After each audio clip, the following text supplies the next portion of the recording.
Hi, I'm the Hydroponics Guy. Today I want to talk to you about one of my favorite flowers, and that is the Amaryllis. Amaryllis bulbs are really easy to grow, and if you can schedule blooming all winter long and have flowers all winter. They're really easy to take care of. There's two things about Amaryllis, however, that I think you should know. And number one is Amaryllis are not one and done. And like many people buy the bulbs, they get them to flower, and then they discard the bulb. Amaryllis are really easy to grow through the summer and get them to rebloom again next year.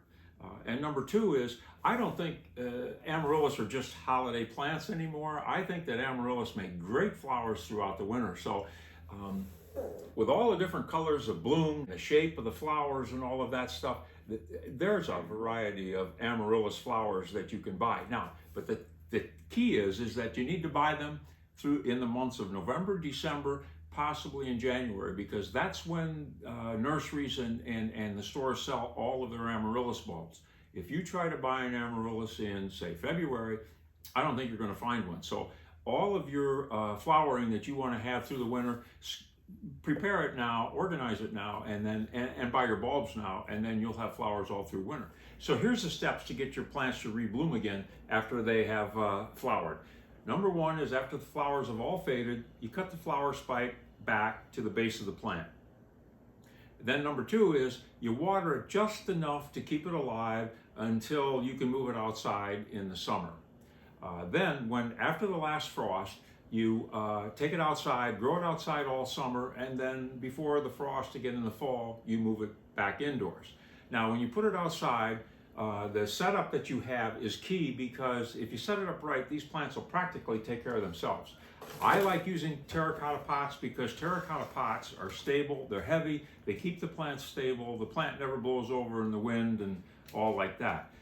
Number two is, when I set it up in the terracotta pot, of course I keep it in its culture pot, and you'll notice this one, this past summer, has been pretty aggressive. It broke through the side of the culture pot. That's fine. But so how I set them up for the watering is that they have a saucer under the pot that's only about 1/2 inch or 3/4 of an inch deep, and that way the plant will never be overwatered, because any excess water will overflow the saucer, and then of course any pot that you use outside has to have a drain hole in the bottom, and the water will wash away.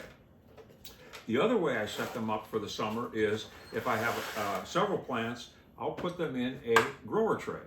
Now, the grower tray, if you look closely, has a hole in the side of the tray so that, again, any excess water will drain away. I give them nutrients once every 2 weeks or so, and the rain takes care of the rest, and if it doesn't rain, I can even water these with the garden hose. I do like to see them dry out a little bit between waterings. Now, the other thing is that I put them in dappled sunlight. In other words, they get a little morning sun, a little afternoon sun, something like that. Not heavy direct sun all day, and not total shade either. I like to see them get a little bit of sun. Okay, and then in the fall, the leaves really start to deteriorate, and many times these leaves will just all turn brown, and looks like the plant is dying. It's not. It's just going into its dormant period. So now what I do is pull the bulbs out of the pot and get ready to prepare them to bloom again. So let's take a look at what these bulbs look like, bringing them in. And keep your tags with the bulb, because you'll never know what color the bulb is. You think you remember, but you'll never remember. And now I want to point out that I grow everything in these leca pebbles, and this is what makes it so easy, because like I said, the bulbs don't like wet feet, and these leca pebbles will hold just the right amount of moisture for these bulbs to grow. And wait until you see this. Look at the roots that you get on these bulbs growing outdoors.